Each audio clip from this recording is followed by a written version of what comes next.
Hello, welcome back to my YouTube channel. ഇന്ന് ഞാനൊരു video ഇട്ട് വന്നിട്ടുള്ളത്. എനിക്ക് ഒരുപാട് കമൻറ്റ്സ് ഞാൻ മുമ്പേ ഇട്ടുന്നൊരു വീഡിയോ ആയിരുന്നു കേട്ടോ, എൻ്റെ ഡെലിവറി സ്റ്റോറിയോ അതുപോലെ പ്രീമച്വർ ബേബീസിൻ്റെ കുറച്ച് കെയറും കാര്യങ്ങളൊക്കെ ആയിട്ടൊരു വീഡിയോസ് ഞാൻ ഇതിന് മുമ്പ് കുറച്ച് മാസങ്ങൾക്ക് മുമ്പ് ഞാൻ അപ്ലോഡ് ചെയ്തിട്ടുണ്ടായിരുന്നു. അപ്പോൾ എനിക്കിപ്പോഴും അതിന് താഴെ ഒരുപാട് കമൻറ്റ്സ് വന്നുകൊണ്ടിരിക്കുന്നുണ്ട് കേട്ടോ. അപ്പോൾ അതിനൊക്കെ ഒരു റിപ്ലൈ ആയിട്ട് അവരുടെ ട്രാൻസ്ഫോർമേഷൻ്റെ ഒരു വീഡിയോയും വെയിറ്റിൻ്റെയും അങ്ങനെയൊക്കെ കുറിച്ചിട്ടൊരു വീഡിയോ ചെയ്യാമെന്ന് വിചാരിച്ചിട്ടോ. സൗണ്ടിൻ്റെ കുറച്ച് പ്രശ്നം ഉണ്ടായിരിക്കും, കുട്ടികൾ ഉറങ്ങുകയാണ്. അപ്പോൾ ഞാൻ സൗണ്ടിന് കുറച്ച് പ്രശ്നം ഉണ്ടായിരിക്കും കേട്ടോ. അപ്പോൾ ഞാൻ ആ കമൻസൊക്കെ ഞാൻ എഴുതി വെച്ചിട്ടുണ്ട് കേട്ടോ. അപ്പോൾ അതിനൊക്കെ റിപ്ലൈ തരാമെന്ന് വിചാരിച്ചിട്ടാണ് വന്നത്. ഇപ്പോൾ അവർക്ക് അങ്ങനെ പറയട്ടെ, ഇപ്പോൾ അവർക്ക് ഈ നവംബറിൽ അവർക്ക് 3 വയസ്സാവും കേട്ടോ. അപ്പോൾ ജനിച്ച സമയത്ത് അവരുണ്ടായിരുന്ന വെയിറ്റ് ഒരാൾ 1,300 ഒരാൾ 1,200 ആയിരുന്നു വെയിറ്റ് ഉണ്ടായിരുന്നത് കേട്ടോ. അപ്പോൾ ഞാൻ കുറച്ച് ആൻസർ ചെയ്യാം, കുറച്ച് കാര്യങ്ങളൊക്കെ ആൻസർ ചെയ്യാം കേട്ടോ. ആദ്യം തന്നെ ഇമ്പോർട്ടൻ്റ് ആയിട്ടുള്ളൊരു കാര്യം, എങ്ങനെയാണ് പ്രീമച്വർ ബേബീസിനെ ഫീഡ് ചെയ്തിട്ടുണ്ടായിരുന്നതാണ്. അപ്പോൾ ഇവർ ഞാൻ പ്രസവിച്ചത് 29ാമത്തെ ആഴ്ചയിലാണ് കേട്ടോ. അപ്പോൾ ഒരിക്കലും ആ ആഴ്ചയിൽ ജനിച്ച കുട്ടികൾക്കൊന്നും സ്വന്തമായിട്ടൊന്നും വലിച്ചു കുടിക്കാനോ അവർക്ക് സഖിയാനോ ഒന്നും സാധിക്കില്ല. അപ്പോൾ ആ സമയത്ത് അവർക്ക് ട്യൂബിലൂടെ ആയിരുന്നു ഫീഡ് ചെയ്തിട്ടുണ്ടായിരുന്നു. ഹോസ്പിറ്റലിലായിരുന്ന സമയത്ത് 1 മന്ത് ഹോസ്പിറ്റലിലായിരുന്നു. അപ്പോൾ ആ സമയത്ത് അവർക്ക് ഫീഡ് ചെയ്തിട്ടുണ്ടായിരുന്നത് ട്യൂബിൻ്റെ ഉള്ളിൽ കൂടെ ആയിരുന്നു കേട്ടോ. വായിൽ ട്യൂബ് ഇട്ടിട്ടുണ്ടായിരുന്നു, അങ്ങനെയായിരുന്നു. പിന്നെ അങ്ങനെ ഒരു 34 വീക്ക് കഴിഞ്ഞതിന് ശേഷം, അതായത് 29th വീക്കിൽ അവർ ജനിച്ചു. 30, 31, 32, 34 വീക്ക് കഴിഞ്ഞ സമയത്ത് അവർ അവിടെ നിന്ന് ആ ട്യൂബ് കൂടി നമ്മുടെ ഒരു ഗോകർണം അറിയാലോ, ഗോകർണം അതിപ്പോൾ കാണിക്കാൻ കേട്ടോ ഉണ്ടായിരുന്നു. അപ്പോൾ ഗോകർണത്തിലായിരുന്നു പിന്നീടുള്ള ഫീഡിങ്. അപ്പോൾ അതെന്താണെന്ന് വെച്ചാൽ നമുക്ക് ആദ്യം പഠിപ്പിച്ചു തരാം. നമുക്ക് സത്യം പറഞ്ഞാൽ അത് കുറച്ച് ബുദ്ധിമുട്ടുള്ള പരിപാടി തന്നെയാണ് കേട്ടോ. ആ ഗോകർണത്തിൽ നമ്മൾ ഫീഡ് ചെയ്യുക, അവരെ നമുക്ക് പഠിപ്പിച്ചു തരും. അപ്പോൾ അങ്ങനെയായിരുന്നു അവർക്ക് ഫീഡ് ചെയ്ത് കൊടുത്തിട്ടുണ്ടായിരുന്നത്. ഗോകർണത്തിൽ പാലൊഴിച്ചിട്ട്, അതും പാലിന് നമുക്ക് അളവുണ്ടായിരുന്നു കേട്ടോ. 20 ml സ്റ്റാർട്ടിങ്ങിലത്തെ ആണ് കേട്ടോ ഞാൻ പറയുന്നത്. സ്റ്റാർട്ടിങ്ങിൽ ഗോകർണത്തിൽ കൊടുക്കുന്ന ആ ടൈം മുതൽ അതിന് നമ്മൾ പാലടാന്നൊക്കെ പറയും കേട്ടോ, ആ ഒരു സംഭവത്തിന്. അപ്പോൾ ഞാനതിൻ്റെ പിക്ചർ എങ്ങാനുണ്ട് എന്നുണ്ടെങ്കിൽ ഇവിടെ നാടി കേട്ടോ, കാണിക്കാനിപ്പോൾ കയ്യിലില്ല. അപ്പോൾ അതിലായിരുന്നു കേട്ടോ. അപ്പോൾ അതിൽ നമുക്ക് ഇവരുടെ വെയിറ്റ് അനുസരിച്ചിട്ട് കൊടുക്കേണ്ട അളവുണ്ടായിരുന്നു കേട്ടോ. 20 ml അങ്ങനെ 20 ml എന്നല്ല കേട്ടോ, 50 അങ്ങനെ വെയിറ്റിനനുസരിച്ചിട്ട് നമ്മൾ ആ ml കൂട്ടണം. അങ്ങനെയായിരുന്നു കൊടുത്തിട്ടുണ്ടായിരുന്നത്. അപ്പോൾ എനിക്കാണെങ്കിൽ പാലുണ്ടായിരുന്നെന്ന് വെച്ചാൽ ഒരാൾക്ക് ഒരു 20 ml ആണ് കൊടുക്കേണ്ടതെന്ന് വെച്ചാൽ ആ 20 ml പോലും എനിക്ക് പാലുണ്ടായിരുന്നില്ല കേട്ടോ. അപ്പോൾ നമ്മൾ ആ സ്റ്റേജിലൊക്കെ ഒരു നേരം ഒരാൾക്ക് ബ്രസ്റ്റ് മിൽക്ക് കൊടുത്താൽ ആ സമയം തന്നെ മറ്റേ ആൾക്ക് നമ്മൾ ഫോർമുല ആക്കി കൊടുക്കുക. അങ്ങനെ 2 മണിക്കൂർ ഗ്യാപ്പിലാണല്ലോ നമ്മൾ ഫീഡ് ചെയ്യേണ്ടത്. അപ്പോൾ ആ സമയത്ത് അതങ്ങനെ മാറി പോകും. ഒരാൾക്ക് ഒരു സമയം ബ്രസ്റ്റ് മിൽക്ക് കൊടുത്താൽ അടുത്ത സമയം ആ ബ്രസ്റ്റ് മിൽക്ക് കിട്ടാത്ത ആൾക്ക് ബ്രസ്റ്റ് മിൽക്ക് കൊടുക്കും, ഫോർമുല. അങ്ങനെ ഇവർക്ക് ആ സ്റ്റേജിൽ കൊടുത്തിരുന്ന ഫോർമുല നിയോഷുവർ എന്ന് പറഞ്ഞിട്ടുണ്ടായിരുന്നു കേട്ടോ. അതായത് 32 വീക്കിൻ്റെ താഴെ ജനിച്ച കുട്ടികൾക്ക് കൊടുക്കുന്ന അങ്ങനത്തെ സത്യം പറഞ്ഞാൽ നിയോഷുവർ ആയിരുന്നു കേട്ടോ അവർക്ക് കൊടുത്തിട്ടുണ്ടായിരുന്നത്.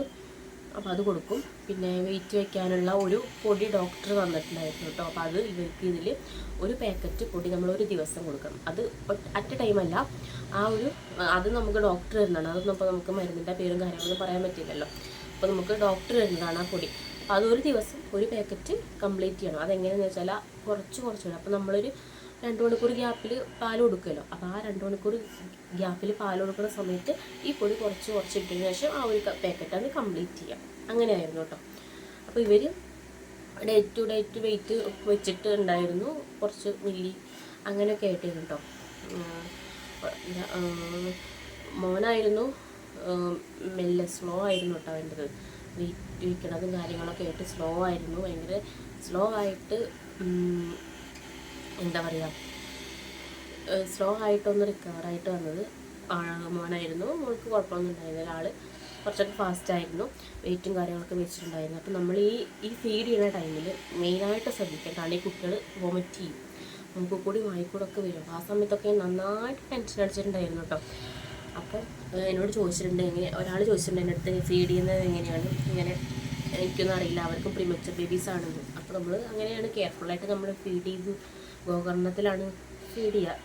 ഗോകർണത്തിൽ ഫീഡ് ചെയ്യുമ്പോൾ നമ്മൾ കെയർഫുള്ളായിട്ട് അത് മെല്ലെ മെല്ലെ ആ കുട്ടി സക്ക് ചെയ്യുന്നതിനനുസരിച്ച് അതിൽ നമ്മളങ്ങനെ കൊടുക്കുക. അപ്പോൾ നമ്മളൊരു 30 ml ആണ് കൊടുക്കുന്നുണ്ടെങ്കിൽ കുറച്ചായിട്ട് കൊടുക്കുക. ഗോകർണത്തിൽ വെച്ച് കുറച്ചായിട്ട് നമ്മൾ ആ മിൽക്ക് കൊടുക്കുക. പിന്നെ സക്ക് ചെയ്യുമ്പോഴും തന്നെ എനിക്ക് പേടിയായിരുന്നു കേട്ടോ. അപ്പോൾ എന്നോട് അമ്മയൊക്കെ ഉണ്ടായിരുന്നു. അമ്മയാണ് സക്കിയല്ല അവർ കുട്ടികൾ വൊമിറ്റ് ചെയ്യുമ്പോഴൊക്കെ അമ്മയായിട്ടൊക്കെ കൈകാര്യം ചെയ്തിരുന്നത്. അതായത് മൂക്കിൻ്റെ ഉള്ളിൽ കൂടെ ഒക്കെ വരുമല്ലോ.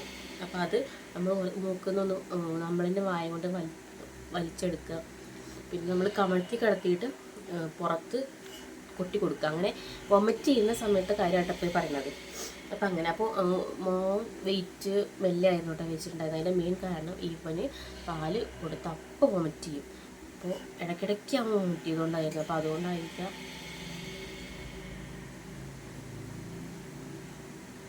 ഉറങ്ങുന്നുണ്ട് അവിടെ. അതുകൊണ്ടായിരിക്കും കേട്ടോ വെയിറ്റ് കുറവുണ്ടായിരുന്നത്. അപ്പോൾ അങ്ങനെ നമ്മൾ ഹോസ്പിറ്റലിൽ ഡിസ്ചാർജ് ആയ സമയത്ത് മോള് 2500 ഉണ്ടായിരുന്നു. മോനപ്പോഴും 2500 ആയിട്ടുണ്ടായിരുന്നില്ല കേട്ടോ. 2500 ഉണ്ട്. ഓക്കെ, കറക്റ്റ് ഒരു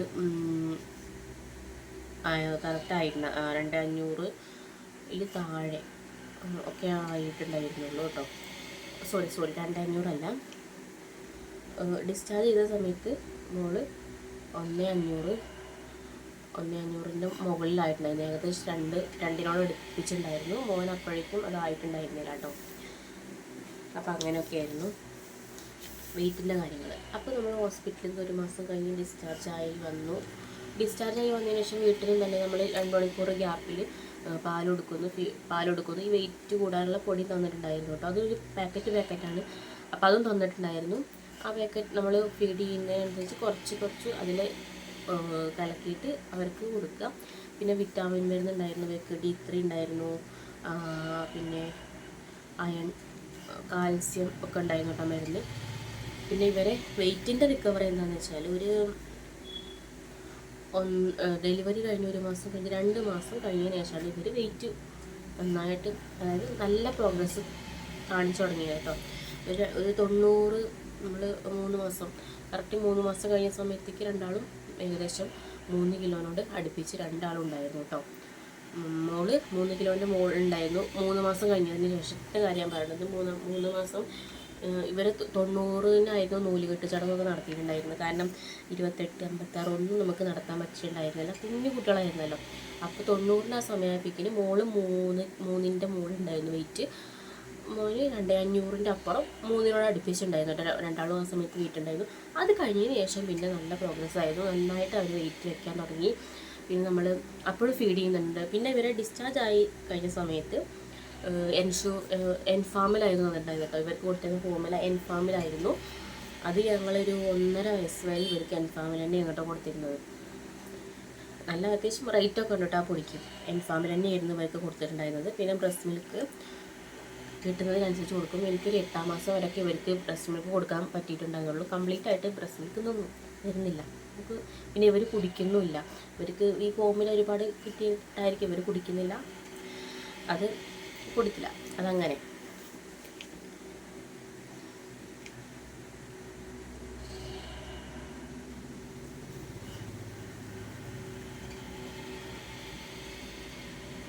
അപ്പോൾ ഒരു ക്വസ്റ്റ്യൻ ആൻസറാണ്. 3 കിലോ ആവാൻ 3.5 മാസമൊക്കെ ആയപ്പോഴേക്കും അവർ 3 കിലോൻ്റെ മുകളിൽ വെയിറ്റായി കേട്ടോ.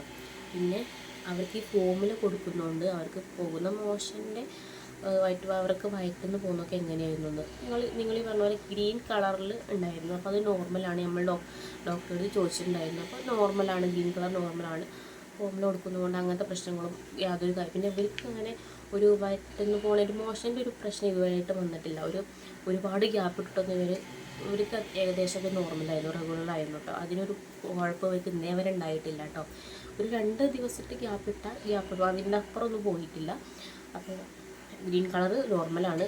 നമ്മൾ കാണുമ്പോൾ നമുക്ക് ടെൻഷൻ ഉണ്ടാവും, ഡോക്ടറെ ചോദിക്കാം. അപ്പോൾ ഇത് നോർമലാണ്, കാര്യമാക്കേണ്ട ഒന്നുമില്ല. പിന്നെ വെയിറ്റ് എങ്ങനെയാണ് അതെങ്ങനെയാണെന്ന് വെച്ചാൽ ഞാൻ പറഞ്ഞല്ലോ 3 മാസം കഴിഞ്ഞതിന് ശേഷം പിന്നെ നന്നായിട്ട് ഇന്നുവരെ പ്രോഗ്രസ്സും കാര്യങ്ങളൊക്കെ ആയിട്ട് പിന്നെ ഒരു 5.5 മാസം കഴിഞ്ഞതിന് ശേഷം റാഗി കൊടുക്കാൻ തുടങ്ങി. അതായത് ഫോമില മാത്രമല്ല, ഫോമിലല്ല ബ്രസ്റ്റ് മിൽക്ക് കൊടുക്കുന്നുണ്ട്. പക്ഷേ 5.5 മാസം കഴിയുമ്പോൾ ഡോക്ടറെ അടുത്ത് പോയപ്പോൾ ഒരു നേരം ഫുഡ് കൊടുത്തോളാൻ പറഞ്ഞു. അപ്പോൾ നമ്മൾ ഒരു നേരം റാഗിയാണ് കൊടുത്തിട്ടുണ്ടായിരുന്നത്. റാഗി വെള്ളത്തിൽ ഇട്ടിട്ട് കുതിർത്ത് അതിൻ്റെ ആ പാല് പിഴിഞ്ഞതിന് ശേഷം വേണമെങ്കിൽ മധുരം ചേർക്കാം കേട്ടോ, അത് നിർബന്ധമൊന്നുമല്ല. നന്നായിട്ട് പാലും അങ്ങനത്തെ കാര്യങ്ങളൊന്നും ഒഴിച്ചിട്ടുണ്ടായിരുന്നില്ല, ഈ റാഗി മാത്രം നന്നായിട്ട് കുറുക്കിയിട്ട് ഒരു നേരം അവർക്ക് അത് കൊടുക്കും. പിന്നെ ഒരു 2 ആഴ്ച കഴിഞ്ഞതിന് ശേഷം ആ ഒരു നേരം എന്നുള്ളത് 2 നേരമാക്കി. അങ്ങനെ പിന്നെ ഒരു 2 നേരം, ഒരു 7 മാസം 7.5 മാസം വരെ 2 നേരം റാഗി കൊടുക്കും. അതിൻ്റെ ഇടയിൽ ഈ ഫോമില മിൽക്ക് കൊടുക്കും. അത് തന്നെയായിരുന്നു അവരുടെ ഫുഡ്. പിന്നെ ഒരു 8 മാസമൊക്കെ കഴിഞ്ഞതിന് ശേഷം നമ്മൾ ഫ്രൂട്ട്സും കാര്യങ്ങളൊക്കെ കൊടുക്കാൻ തുടങ്ങി. അതുപോലെ നേന്ത്രപ്പഴം പുഴുങ്ങിയത് കൊടുക്കാൻ തുടങ്ങി.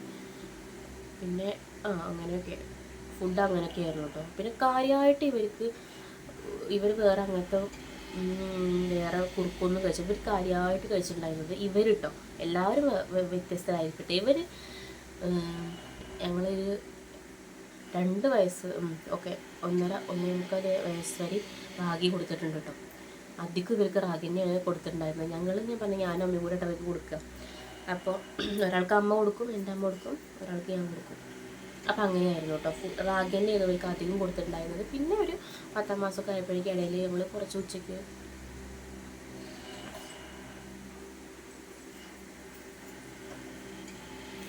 ചോറ് കൊടുക്കും കേട്ടോ. ചോറ് നന്നായിട്ട് വേവിച്ച് കൈ കൊണ്ട് തന്നെ ഉടച്ചിട്ട്, നമ്മൾ പേസ്റ്റ് ആക്കൊന്നുമില്ല, കൈ കൊണ്ട് തന്നെ ഉടച്ചിട്ട് അങ്ങനെ ചോറ് കൊടുക്കും. പിന്നെ 1 വയസ്സ് കഴിഞ്ഞതിന് ശേഷം മെല്ലെ എല്ലാം കൊടുത്തു തുടങ്ങിയിട്ട് നോൺ വെജും എല്ലാ ഫുഡും കൊടുത്തു തുടങ്ങിട്ടോ. അപ്പോൾ ഇവർ 1 വയസ്സായപ്പോഴേക്കും ഇവരൊരു 9 കിലോ വെയിറ്റ് ഉണ്ടായിരുന്നു കേട്ടോ. ഒരു വയസ്സായപ്പോഴേക്കും ഫസ്റ്റ് ബർത്ത്ഡേൻ്റെ അന്നൊക്കെ 9 കിലോനൊക്കെ ഇവർ വെയിറ്റ് ഉണ്ടായിരുന്നു. പിന്നെ അങ്ങനെ ഇപ്പോൾ ഇവരെ കറണ്ട് വെയിറ്റ് 12 കിലോനാണ് കേട്ടോ. നോർമൽ വെയിറ്റിന് കേട്ടോ. അവർ അങ്ങനെ കുഴപ്പമൊന്നുമില്ല, നോർമൽ വെയിറ്റ് തന്നെയാണ്. അപ്പോൾ ഇപ്പോൾ എല്ലാ ഫുഡും കഴിക്കും, എല്ലാ ഫുഡും കൊടുക്കും. 1 വയസ്സ് കഴിഞ്ഞതിന് ശേഷം നമ്മൾ എല്ലാ ഫുഡും ഇത് കൊടുത്തു നോക്കിയിട്ടുണ്ട്. നോൺ വെജും ഫ്രൂട്ട്സും ഇവർക്ക് കൊടുത്തു. ആ സമയത്ത് ശരിക്കും പശുവും പാല് 1 വയസ്സ് 1.5 വയസ്സൊക്കെ കഴിഞ്ഞാൽ കൊടുക്കുമെന്ന് പറയും. പക്ഷെ ഇവർക്ക് അങ്ങനെ കൊടുത്തിട്ടുണ്ടായിരുന്നില്ല.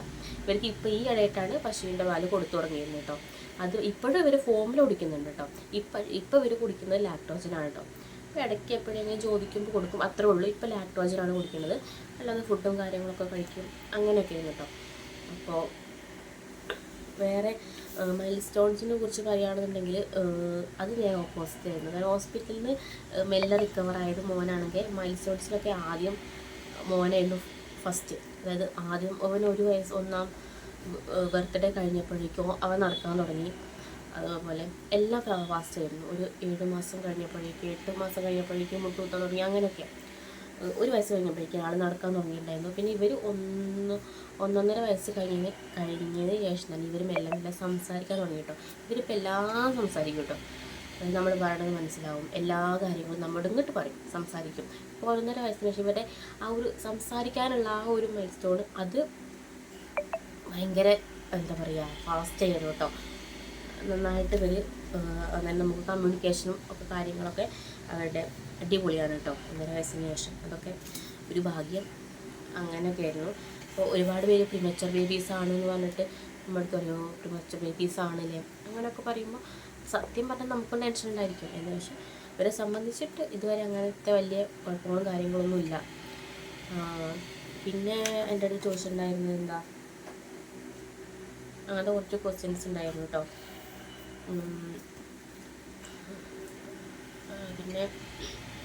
പിന്നെ എൻ്റെ അടുത്ത് ഒരു ക്വസ്റ്റ്യൻ ചോദിച്ചിട്ടുണ്ടായിരുന്നു, എന്താണ് EMS ഹോസ്പിറ്റലിൽ നിന്ന് മാറിയതെന്ന്. അത് അന്ന് സൺഡേ ആയിരുന്നു. അപ്പോൾ അന്ന് അവിടെ കുറച്ച് NICU ഡോക്ടേഴ്സൊക്കെ ലീവായിരുന്നു. അപ്പോൾ അതുകൊണ്ട് വേഗം മൗലാനയ്ക്ക് ഷിഫ്റ്റ് ചെയ്തതാണ് കേട്ടോ. പിന്നെ അവിടെയായിരുന്നു, അവിടെ നിന്നായിരുന്നു സിസേറിയനും കാര്യങ്ങളും. നേരെ അവിടുത്തെ NICUലാക്കി. അങ്ങനെയായിരുന്നു കേട്ടോ. അപ്പോൾ അത്രയൊക്കെയാണ് കുറച്ച് ക്വസ്റ്റ്യൻ. കാര്യമായിട്ട് എനിക്ക് വന്നിട്ടുള്ള ബേബീസിൻ്റെ കെയറിങ്ങും അവരെങ്ങനെയാണ് വെയിറ്റ് വെച്ചത്, അവരുടെ ഫീഡിങ് എങ്ങനെയായിരുന്നു, അങ്ങനത്തെ കാര്യങ്ങളൊക്കെ ആയിട്ട്. അപ്പോൾ ഇത് ഞാൻ പറഞ്ഞു ഞാൻ വിചാരിക്കുന്നു. അപ്പോൾ എന്തെങ്കിലും വേറെ ഉണ്ടെന്നുണ്ടെങ്കിൽ നിങ്ങൾ ഈ വീഡിയോയ്ക്ക് ഒന്ന് കമൻറ്റ് ചെയ്താൽ ഞാൻ വീഡിയോ ആയിട്ട് ചെയ്യാം കേട്ടോ. അപ്പോൾ ഇത്രേ ഉള്ളൂ. അപ്പോൾ അവർ 12 കിലോനുണ്ട്. അവർ 3 കിലോനാവാൻ ജനിച്ച് 3.5 മാസം കഴിഞ്ഞപ്പോഴേക്കാണ് അവർ 3 കിലോ വെയിറ്റ് എത്തിയത് കേട്ടോ. അപ്പോൾ അങ്ങനെയൊക്കെയാണ്. അപ്പോൾ ഇവർക്ക് ഞാൻ പറഞ്ഞല്ലോ, നമ്മൾ 1.5 വയസ്സ് വരെ എൻഫാമിൽ എന്ന് പറയുന്ന ഫോമിലാണ് കൊടുത്തിട്ടുണ്ടായിരുന്നത്. സ്റ്റേജ് 1, പിന്നെ 1 വയസ്സ് കഴിഞ്ഞാൽ നമ്മൾ സ്റ്റേജ് 2 ആക്കും, പിന്നെ അങ്ങനെ സ്റ്റേജ് 3 അങ്ങനെയാണ് കേട്ടോ കൊടുത്തിട്ടുണ്ടായിരുന്നത്. ഇപ്പോൾ ലാക്ടോജനാണ് കൊടുക്കുന്നത്. അങ്ങനെയൊക്കെ. അപ്പോൾ എന്തായാലും കുറച്ച് കമൻസ് വന്നിട്ടുണ്ടായിരുന്നു. അപ്പോൾ അതിനൊന്ന് റിപ്ലൈ കൊടുക്കാമെന്ന്. അപ്പോൾ നമ്മൾ എങ്ങനെയാണ് വെയിറ്റ് വെച്ചതെന്നൊക്കെ നമുക്ക് ടൈപ്പ് ചെയ്താലൊന്നും ശരിയാകത്തില്ല. അപ്പോൾ അതിനാണ് കേട്ടോ ഒരു വീഡിയോ ആയിട്ട് ചെയ്തത്. അപ്പോൾ എന്തായാലും നിങ്ങൾക്ക് ഹെൽപ്ഫുള്ളായി എന്ന് വിചാരിക്കുന്നു. എന്തെങ്കിലും വേറെ കാര്യങ്ങളുണ്ടെന്നുണ്ടെങ്കിൽ ഈ വീഡിയോയ്ക്ക് കമൻറ്റ് ചെയ്യാം കേട്ടോ. അപ്പോൾ ഇങ്ങനെയൊക്കെയാണ് പ്രീമച്ചർ ബേബി കെയറിങ് എന്നുള്ളത്. വളരെ നമ്മൾ ശ്രദ്ധിച്ച് ചെയ്യേണ്ട കാര്യം തന്നെ കേട്ടോ പ്രീമച്ചർ ബേബി കെയറിങ്. കാരണം നമ്മൾ ഹോസ്പിറ്റലിൽ ഡിസ്ചാർജ് ആയിട്ട് കൊണ്ടുവരുമ്പോൾ വിസിറ്റേഴ്സും കാര്യങ്ങളൊന്നും അലൗഡ് അല്ല. ആരാണോ ബേബിയെ നോക്കുന്നത്, ആ ബേബീസിനെ നോക്കുന്നത്, അവർ മാത്രം ആ ബേബിയായിട്ട് ഇടപെടുക, അവർ ഫീഡ് ചെയ്യുക, അങ്ങനെയൊക്കെ. പിന്നെ ഇവർ നന്നായി എപ്പോഴും നമ്മൾ ടർക്കിയിലൊക്കെ അങ്ങനെ പൊതിഞ്ഞ് നന്നായിട്ട് അവർക്ക് ആ ചൂട് തട്ടണം. നമ്മളങ്ങനെ ടർക്കിയിലൊക്കെ നന്നായിട്ട് ഇങ്ങനെ പൊതിഞ്ഞ് അങ്ങനെയാണ് ഇവരെ കിടത്തിയിട്ടുണ്ടായിരുന്നത് കേട്ടോ. അത് ഏകദേശം ഒരു 2 മാസത്തോളം അങ്ങനെ തന്നെ അവരെ കിടത്തിയിട്ടുണ്ടായിരുന്നത്. പിന്നെ ഉള്ളിലൊരു ഡ്രസ്സ് ഇട്ട് കൊടുത്തതിന് മുകളിൽ ഒരു ടർക്കി പോലത്തെ ഒരു ഡ്രസ്സ്, സ്വെറ്റർ പോലത്തെ അങ്ങനത്തെ ഒക്കെ ഇട്ട് കൊടുത്തിട്ട് അങ്ങനെ 2 ഡ്രസ്സും കാര്യങ്ങളൊക്കെ ആയിട്ട്. പിന്നെ മെയിനായിട്ടുള്ള കാര്യം 2.5 വെയിറ്റ് 2.5 കിലോ വെയിറ്റ് വന്നതിന് ശേഷം മാത്രമേ ഉള്ളൂ ഇവരെ കുളിപ്പിക്കാൻ പറ്റുക. ഇവർ അങ്ങനെ തന്നെ ആയിരുന്നു. അതുവരെ നമ്മൾ വൈപ്സ് ചെയ്ത് കൊടുക്കുകയായിരുന്നു. ഇപ്പോൾ അവർ അപ്പിട്ടാലൊക്കെ തന്നെ നമ്മൾ വൈപ്സ് ചെയ്യുള്ളൂ, കഴിയിക്കില്ല. കുളിപ്പിക്കാൻ തന്നെ 2.5 കിലോനായതിനു ശേഷമാണ് ഇവരെ കുളിപ്പിച്ചിട്ടുണ്ടായത് കേട്ടോ.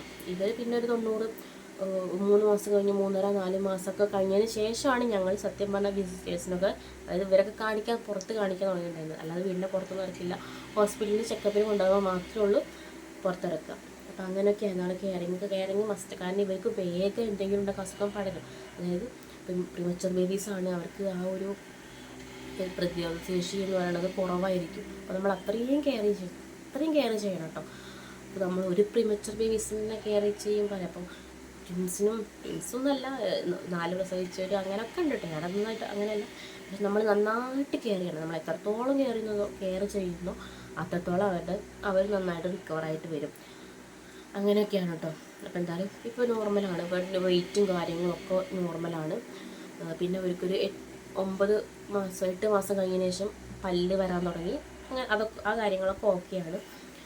അപ്പോൾ എന്തായാലും വീഡിയോ നിങ്ങൾക്ക് ഹെൽപ്ഫുള്ളായി എന്ന് വിചാരിക്കണം. എന്തെങ്കിലും ഉണ്ടെങ്കിൽ കമൻറ്റ് ചെയ്യുക, ഞാൻ വീഡിയോ ആയിട്ട് ചെയ്യാം കേട്ടോ.